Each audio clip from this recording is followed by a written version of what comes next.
Reed Sorensen has now led 82 laps. His lead over Clint Boyer, 6.5 seconds.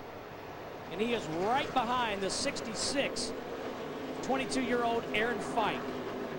Now, let me tell you who has some real problems right now is he needs a caution. Carl Edwards in the 60 car. Remember on that last caution, got spun out coming off turn 4 by Johnny Saunders. They were coming to the caution.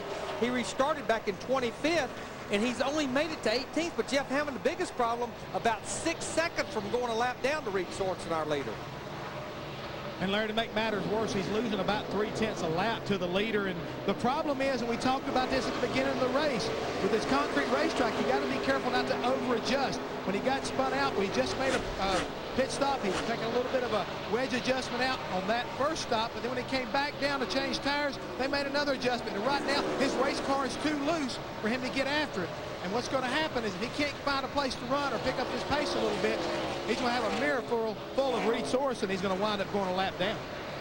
Yeah, because we're still about 20 to 25 laps away from what would be a scheduled green flag stop. So right now, Carl Edwards and a host of others, including David Green in the 27 car, they'd love to see a caution because that leader has his bead on this group. And remember, with Carl Edwards being our points leader with a 105-point lead, be a good thing for those boys to put him a lap down early.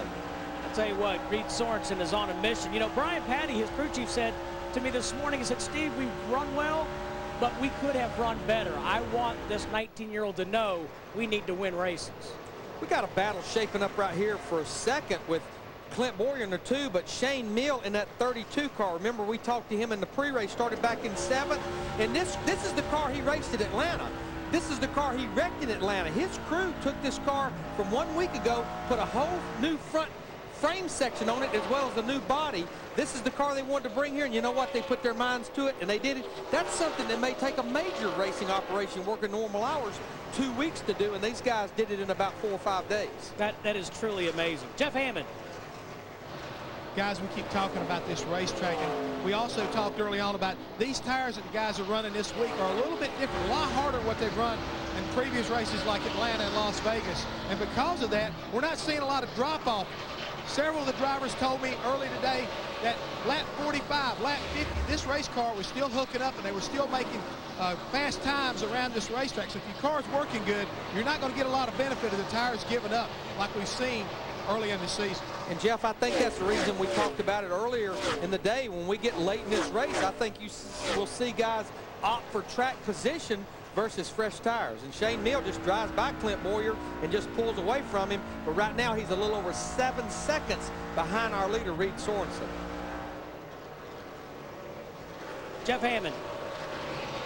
Larry, you mentioned Shane Mill just a minute ago. Just picked up a little bit of information across the scanner saying the 32 car is going to actually pit here just a few laps. They're going to try to short pit, make an adjustment to the race car, a little bit of air pressure along with wedge, and try to get out of sequence with a couple of these other teams, hoping it'll give Shane maybe an opportunity to get to victory lane. Well, and that'd be a good strategy as long as they do not get a caution that comes out in between them pitting and the rest of the leaders. And right now, Reed Sorensen, with a little over a 7-second lead, he can let all those guys short pit because he has such a lead to build off of right now. Larry, that could be a risky strategy, though. Well, it really can, because we've been seeing these guys coming to pit road under green with 4 tires, 45 miles per hour, and the excess road leaving well over a lap down. That'll put you down when you make that green flag stop. Clint Boyer going by Boston Reed. That's not a battle for position. Reed 2 laps down in the 5 car, but meanwhile, it's been the Reed Sorensen show here at Music City, USA. Hope you're having a great Easter weekend. We'll be right back. 94 laps in the books here at Nashville Superspeedway, and that young man, Reed Sorensen, has led every single one of them from his pole position. That's Tyler Walker in the 38 car, not Casey Kane.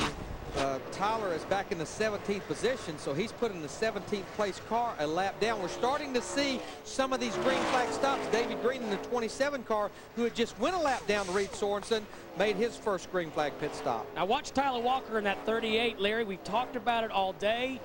Such a fine line here. Came off turn 4, got in the throttle. We're well into a run, and there you see Carl Edwards in the 60 car behind him. Another close call. Now Carl has made it up to the 15th position, but he's only about 4.5, 5 seconds from going a lap down. The greatest thing he has going for him is Tyler Walker in the 38, continuing to fight Reed Sorensen in the 41.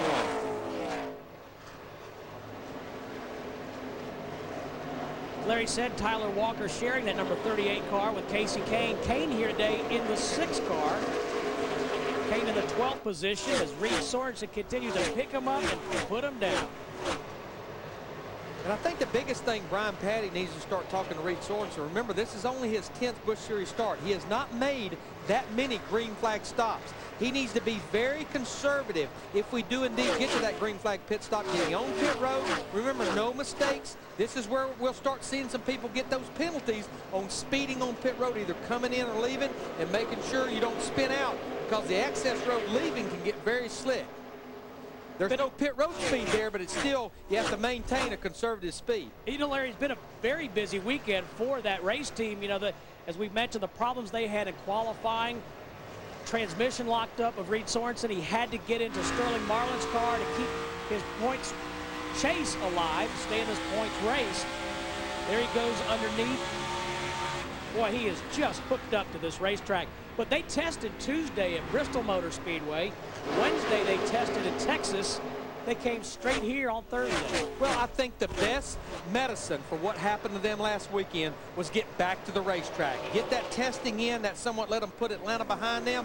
And right now, Reed Sorensen and that whole race team, they're showing a lot of guts and maturity right here, because they come to Nashville just 1 week after a total disaster almost, and they sat on the pole, and they're only a few laps for securing the 5 points for leading the most laps in this race, because we're not that far from halfway. As you mentioned, Steve, he's led all 99 laps.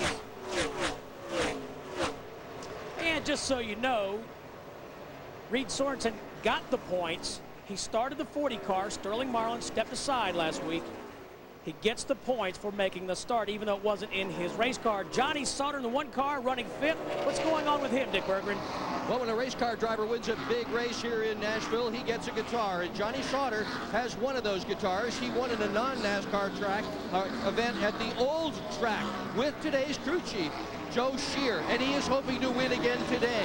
But pit stops could be an issue with Sauter. On an early pit stop, his front carrier, Paul Chidora, was struck by another car. He is out for the day. Matt Groeschel will be coming in to carry front tires. And they are going to have to make some significant adjustments to Johnny Sauter's car. The car is tight in the middle of the corners, tight coming off. He is in 5th spot with still more possibilities in his future for guitars sitting on his mantle. And you wouldn't think a guy that just carries the tires across the pit wall for the tire change would be important, but trust me, and we have a caution on the speedway right now, so that will be a huge break for Carl Edwards, Justin LeBannon, Tim Fedewa, and a host of others. Caution out for the 3rd time today here on lap 103. Now, that's bad news for David Green in the 27 car. We talked about it. He just had made that green flag pit stop. So right now, David is almost 3 laps down, back in 26th position.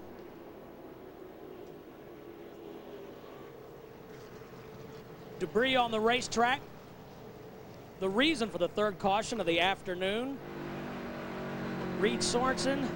Watch Shane Meal bring his race car to a slower speed. There's the debris we talked about.